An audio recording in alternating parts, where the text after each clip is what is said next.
Hello students, good morning. इस समय हम लोग वेक्टर चैप्टर पढ़ रहे हैं। पहले उसकी थ्योरी पढ़ी, फिर इस समय हम लोग उससे रिलेटेड क्वेश्चन कर रहे हैं। फिर क्वेश्चन और देखते हैं। क्वेश्चन ये है कि आई माइनस जे का ए आई प्लस जे पे प्रोजेक्शन फाइंड करना है। तो हम क्या करें, इस वाले को अगर वेक्टर ए ले लें और इस वाले को वेक्टर बी ले लें, तो यहाँ से चीज़ों को ढंग समझ लीजिए। जैसे तो वेक्टर ए, जैसे तो वेक्टर बी, इसका इस पे प्रोजेक्शन फाइंड करना है। मतलब ये वाला हमारा ए हो जाएगा, मीन्स आई माइनस जे। ये वाला हमारा बी हो जाएगा, the I plus J.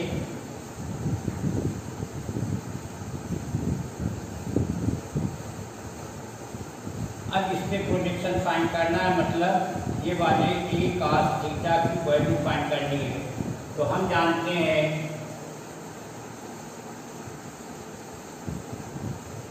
A dot B जो होगा वो मॉड ए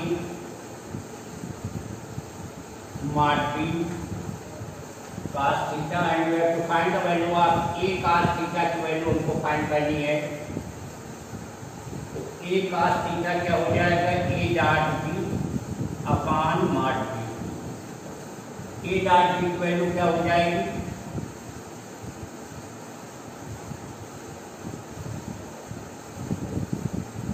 वन माइनस वन, और मॉड बी की वैल्यू क्या हो जाएगी, under root one plus one.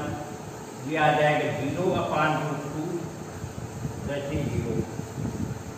ऐसा क्यों आया, ये भी ज्योमेट्रिकली समझ लीजिए। अगर इन पे कंडीशन लगाएं तो बोथ वेक्टर साथ परपेंडिकुलर टू ईच अदर, तो अगर परपेंडिकुलर की कंडीशन यहाँ पे आएगी तो इसका प्रोजेक्शन यहाँ क्या हो जाएगा, 0 हो जाएगा। इसलिए यहाँ पे वैल्यू 0 आ रही है। लेकिन क्वेश्चन को समझना जरूरी, क्योंकि जो भी वेक्टर दिए जाएंगे ऐसा जरूरी नहीं हर वेक्टर से दूसरे के परपेंडिकुलर ही होगा। तो this will be the condition angle between the vectors is theta. Now the vector A is I minus J, B is I plus J, then the projection of A will be A cos theta, and by the condition A dot B equal to mod A mod B cos theta, then the value of the mod A cos theta will be A dot B upon mod B. So the value of A cos theta is 0 because the vector practically we must know that what will be the condition between A and B, because I minus J and I plus J will be perpendicular to each other. That's why the value of the projection is 0. Now the next question is for any two vectors A and B. This we have to prove mod A dot B is less than equal to mod A mod B. As we know, A dot B is equal to mod A mod B cos theta. A dot B की जो value है वो mod A mod B cos theta के बराबर है।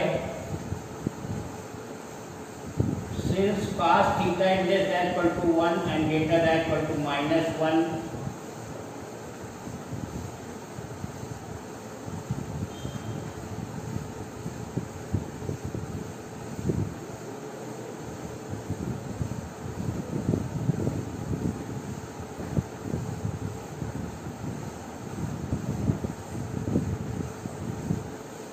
और अब ये cos थीटा की वैल्यू जब इंक्रीमेंट करेंगे तो अगर ये वैल्यू 1 रहेगी तो mod A into mod B होगा। अगर 1 से छोटी हो गई तो जो value mod A mod B की वैल्यू इससे क्या हो जाएगी,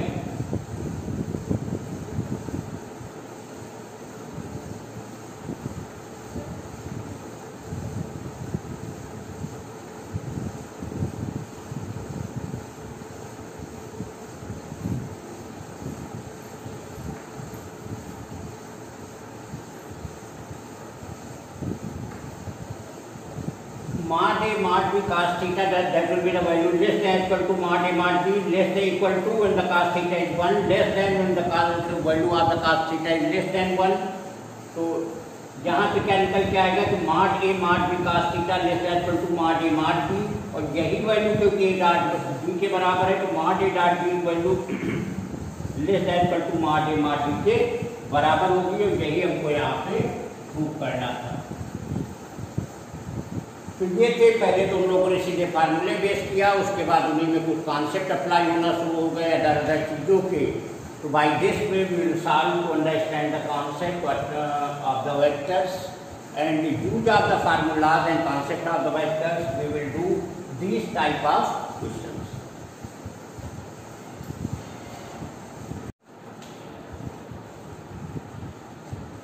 स्टूडेंट्स एक बहुत ही इंपॉर्टेंट क्वेश्चन देखते हैं और उतना ही ज़्यादा यूजफुल है, एग्जाम में बहुत ज़्यादा पूछा जाता है, थ्योरी के साथ थोड़ा सा कॉन्सेप्चुअल है। For any two non zero vectors we have to prove mod a plus b less than equal to mod a plus mod b.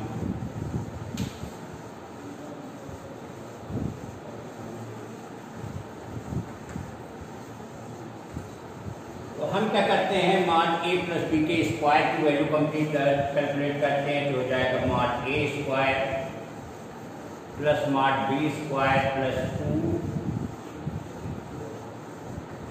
A dot b.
जैसे पीछे वाले वीडियो में देखा होगा, क्वेश्चन किया गया था, हमने क्या किया, मॉड ए प्लस बी के स्क्वायर की वैल्यू कैलकुलेट की, वो value mod a square plus mod b square plus 2 mod a dot b. A dot B की जगह mod a mod b cos theta लिख सकते हैं, और पीछे वाले क्वेश्चन से mod a mod b cos theta less than equal to mod a dot b के से लेस, तो क्या cos थीटा 1 होगा, तो इसके बराबर हो जाएगा। अगर लेस हो गया तो वैल्यू लेस हो जाएगी।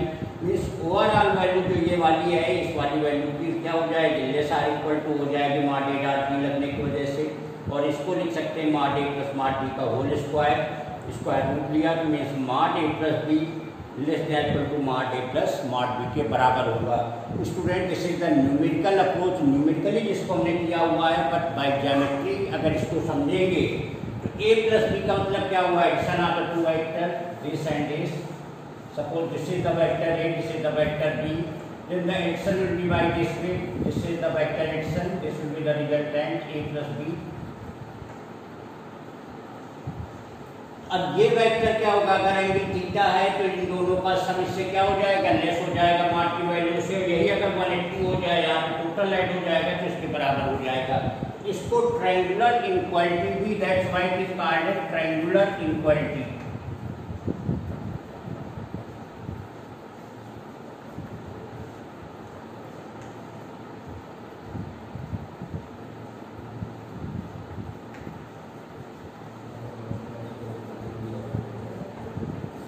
इसलिए इसको ट्रायंगुलर इक्वालिटी कहते हैं। वो इसी जो पीछे वाला हम लोगों ने किया उसी की हेल्प से चीज हम इसको प्रूव करेंगे। नेक्स्ट क्वेश्चन है कि vector this and this form right angle triangle. पीछे के क्लासेस में देखा होगा एक क्वेश्चन ऐसे किया गया था, वहाँ पॉइंट्स लिए गए थे, तो point a b c point से हमने ए बी बी सी सी ये निकाला था। यहाँ पे these are the vectors right angle triangle. तो अगर राइट एंगल यहाँ पे तो एक ऐसा कॉम्बिनेशन बनना चाहिए जिनकी डॉट वैल्यू 0 हो, तो उसके लिए हम क्या करेंगे, suppose this is the vector A, this is the vector B and this is the vector सी।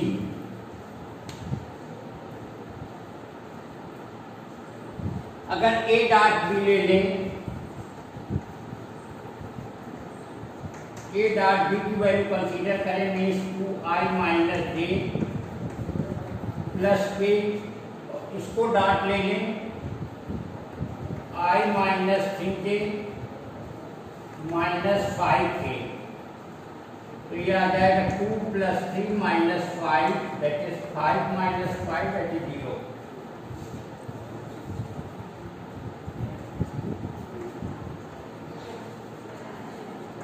इसका तो जो वेक्टर ए होगा that will be perpendicular to vector B, अगर ए वेक्टर ए और बी परपेंडिकुलर होगा तो clearly that will form right angle triangle.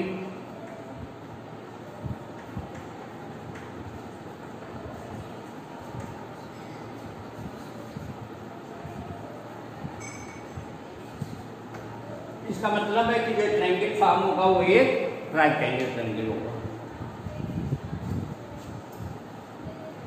अब आगे की चीज़ देखते हैं, प्रोडक्ट ऑफ वेक्टर्स। और साथ में हम लोगों ने ये भी पढ़ चुके हैं कि अगर किसी वेक्टर को अगर स्केलर से मल्टीप्लाई किया जाता है तो हमें पता है कि वेक्टर का डायरेक्शन तो सेम होता है लेकिन मैग्नीट्यूड जो है उतने टाइम्स बढ़ जाता है। लेकिन अगर प्रोडक्ट वेक्टर्स को आपस में मल्टीप्लाई किया जाता है, साथ में बता दें एडिशन हम लोगों ने पढ़ा, सब्ट्रैक्शन पढ़ा, डिवीजन वेक्टर में नहीं होता है, मल्टीप्लिकेशन होता है, प्रोडक्ट होता है। लेकिन इसमें एक नई चीज़ हो जाती है कि कभी कभी वेक्टर को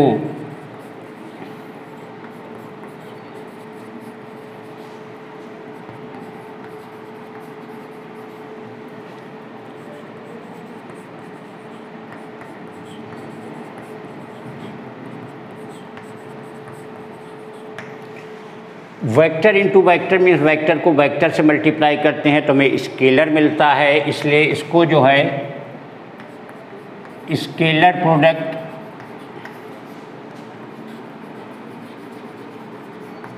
या इसी को बाई सिंबल डॉट से लिखा जाता है, इसलिए इसको डॉट प्रोडक्ट भी कहा जाता है।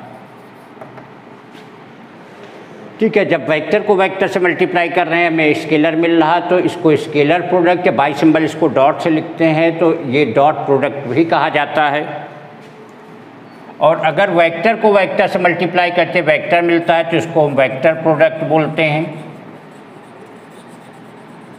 और इसको बाई सिंबल क्रॉस से लिखा जाता है, डिनोट किया जाता है, इसलिए इसको क्रॉस प्रोडक्ट भी बोलते हैं। तो इसका मतलब मल्टीप्लिकेशन के केस में दो टाइप के हम पढ़ेंगे, एक तो स्केलर प्रोडक्ट पढ़ेंगे। स्केलर प्रोडक्ट का मतलब समझ आ गया होगा कि यहाँ पे वेक्टर को वेक्टर से मल्टीप्लाई करेंगे तो हमें यहाँ पे स्केलर मिल रहा है। इसका एग्जाम्पल वर्क होता है,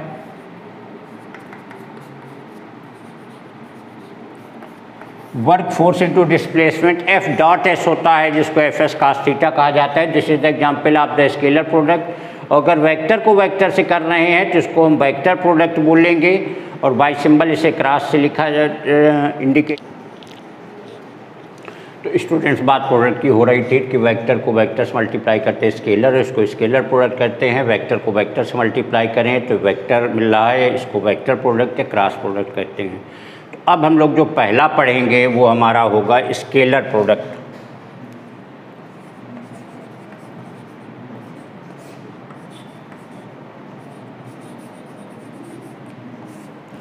स्केलर प्रोडक्ट जो हमारा डिफाइंड होता है ए क्रॉस बी के बराबर होता है, ए डॉट बी के बराबर होता है इस mod a mod B cos theta. यहाँ पे थीटा अगर 90 डिग्री हो जाए तो हमें पता है कास थीटा की वैल्यू 0 हो जाती है, मीन्स ए डॉट बी की जो वैल्यू है वो 0 के बराबर आ जाएगी। 90 होने का क्या मतलब हुआ कि काश जो दोनों वेक्टर एक दूसरे के परपेंडिकुलर हैं, तो अगर दो वेक्टर एक दूसरे के परपेंडिकुलर हैं तो उनका डॉट प्रोडक्ट 0 होगा। और उल्टी बात भी सही होगी कि अगर ए डॉट भी 0 है, मीन्स दो वेक्टर का डॉट प्रोडक्ट अगर 0 है तो दोनों वेक्टर एक दूसरे के परपेंडिकुलर हो जाएंगे, ए इज परपेंडिकुलर टू बी हो जाएगा। यहाँ से इसकी अगर ज्योमेट्रिकल मीनिंग हम देखें तो ये वेक्टर हमारा ए है, ये वेक्टर हमारा बी है और ये इसके बीच में थीटा है। तो ये वैल्यू इसकी बनी जा कर के mod a mod B cos theta. यहाँ पे एक चीज़ हम देखें कि अगर इसका हम प्रोजेक्शन यहाँ पे ले लें तो ये वैल्यू जो आ जाएगी किसके बराबर आ जाएगी, मॉड बी कास थीटा के बराबर। इसको बोल लेंगे projection of B on A. B का जो ए पे प्रोजेक्शन है उसकी वैल्यू है जिसकी बी कास थीटा। तो अगर यहाँ से बी कास थीटा की वैल्यू हम देखेंगे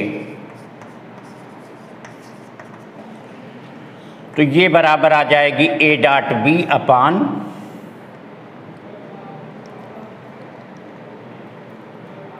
मॉड ए। तो अगर किसी वेक्टर का दूसरे वेक्टर पे प्रोजेक्शन निकालना है, मीन्स बी का अगर हमें ए पे प्रोजेक्शन निकालना है तो बी कास थीटा और बी कास थीटा की value A dot B upon mod A के बराबर हो जाएगी। तो ये था हमारा वेक्टर प्रोडक्ट जिस तरीके से डिफाइंड होता है। इसी में एक नई चीज़ आ गई, projection of B upon A, means एक का दूसरे पे प्रोजेक्शन, और उसकी वैल्यू अगर निकालना हो तो मॉड बी कास थीटा की वैल्यू ए डॉट बी। इसी तरीके से अगर ए का निकालना हो projection of A on B अगर हमको निकालना है तो ये वैल्यू ए कास थीटा हो जाएगी मॉड ए कास थीटा, और इसकी वैल्यू बराबर आ जाएगी A dot B upon mod B के। तो ये इसके प्रोजेक्शन के बराबर हो जाएगा। तो इस तरीके से और चीज़ें डिफरेंट आती रहेंगी। तो एक वेक्टर में हम एक वेक्टर का दूसरे पे प्रोजेक्शन भी यहाँ पे निकाल ले रहे हैं। अब ज़रा एक चीज़ देखते हैं जो हम लोग पढ़ चुके हैं कोऑर्डिनेट सिस्टम पे। ये वेक्टर हमारा आई है, ये वेक्टर हमारा जे है और ये वेक्टर हमारा के है। तो अगर आई डॉट आई की वैल्यू देखें तो किसके बराबर आ जाएगी, मॉड आई और cos 0 के बराबर। I already unit vector mod 1 हो जाएगा और इसकी वैल्यू 1 के बराबर। कहने का होता है I dot I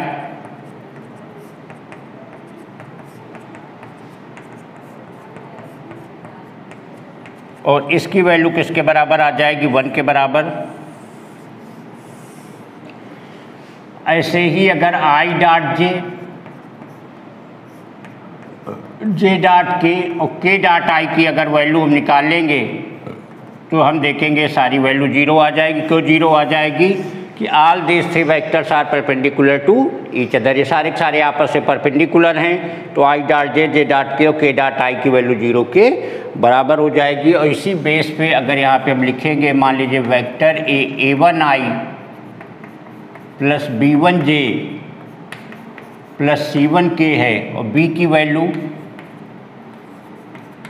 a2 I plus b2 J plus c2 के बराबर है। तो अगर a डॉट b हम देखेंगे तो ये भी नॉर्मल मल्टीप्लिकेशन है। जैसे एक एक का इसका इन तीनों में, फिर इसका इन तीनों में, इस तरीके जिसका इसमें होगा तो a1 a2 I dot I की वैल्यू 1 हो जाएगी। तो a1 a2 इसका इसमें होगा I dot J 0 I dot के 0। ऐसे केवल I dot I J dot J के डॉट के वाले बचेंगे। तो ये वैल्यू आ जाएगी a1 a2 plus b1 b2 plus c1 c2 के बराबर। अगर यहाँ से कास थीटा की वैल्यू जो कि हमारी क्या होती है, A dot B upon mod B के बराबर होती है। तो ये वैल्यू आ जाएगी a1 a2 plus b1 b2 plus c1 c2